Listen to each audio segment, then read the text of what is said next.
Calgary property and longtime business owner is suing Calgary councillor for Ward 7, Drew Farrell, over allegations of defamation and interfering with a land use application, among other accusations that haven't yet been proven in court.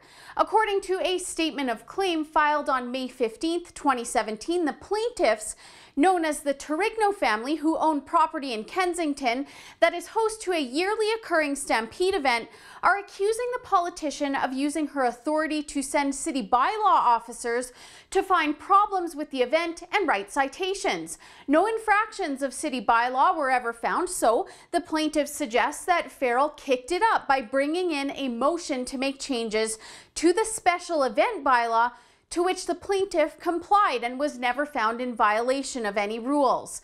The statement of claim also details allegations that Farrell would offer support for a mixed development application to increase the size of a building from 8 to 10 stories in exchange for an additional public plaza on the project, the developer's use of a favored architect, a financial contribution to her election campaign, and basically the silencing of the plaintiff's public support for the more conservative candidate in the 2013 election, Kevin Taylor, even though the plaintiff supported him.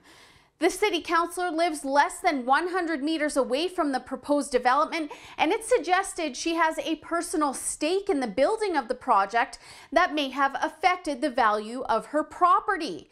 The plaintiffs state that they complied with requests for the sake of their business and donated $2,500 of what they say was $5,000 requested by the politician on behalf of a close political ally and friend of hers. The application was then denied, including by Farrell, in an 8-6 vote in council, and was also rejected by the Calgary Planning Commission. Actually, this whole issue is said to have sparked some controversy when the son of the plaintiff followed a city planner outside a meeting, which resulted in reporting threats to the Calgary Police Service, and it said there was intimidation of both planners and community members involved. The rejection of the application came despite the plaintiff hosting an online survey with wide support for small changes to the building, with the additional public plaza along with the expansion that is said to have possibly included a hotel being the most popular option amongst the community. The plaintiffs also gathered 20 letters from affected residents, the support of the Kensington Business Revitalization Zone, and 50 signatures from community residents. However, the Hillhurst Sunnyside Community Association sent a letter of opposition, but only 5 people showed up that were against the expansion, of which the plaintiffs alleged 2 were coached by Farrell. The plaintiff is also alleging that Farrell brought forth yet another bylaw that would have seen a 1,000% increase in taxation on the proposed development site, but withdrew it under pressure from her colleagues, and they also say that freedom of information requests about the development went unanswered. Now, obviously, these are very serious allegations if they're true. Farrell says she won't be intimidated by the lawsuit, that she believes it's designed to stop her from doing her job, which she insists was her priority, and she sent it to the city's legal team for review.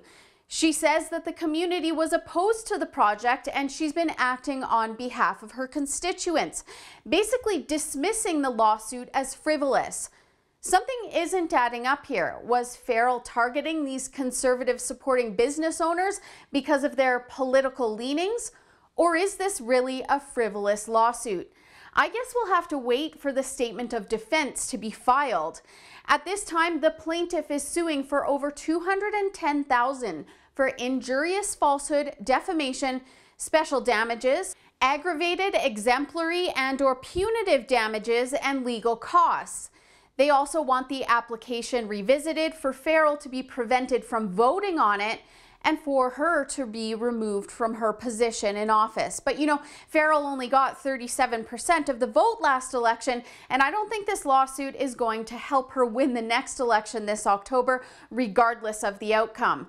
The Turignos may just get their request granted at the polls. For the Rebel.Media, I'm Holly Nicholas. Thanks so much for watching. Make sure to hit the button to subscribe to our Rebel Canada YouTube channel so that you don't miss out on the other side of the story in Canadian news that you're just not going to find anywhere else.